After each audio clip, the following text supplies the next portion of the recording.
What's up guys, in this tutorial I will show you how to mute the video or how to extract the audio from it and delete it.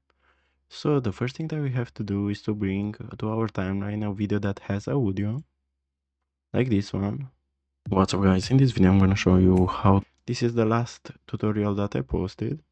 So first of all, how to mute the video.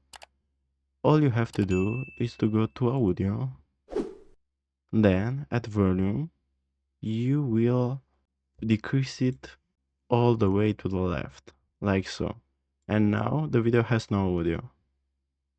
To extract and remove the audio from the video, what you need to do is right click on it and extract the audio, like so.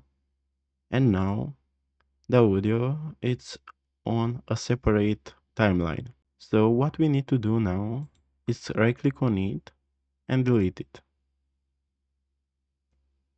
And now the video has no audio. Thanks for watching and don't forget to like and subscribe the video.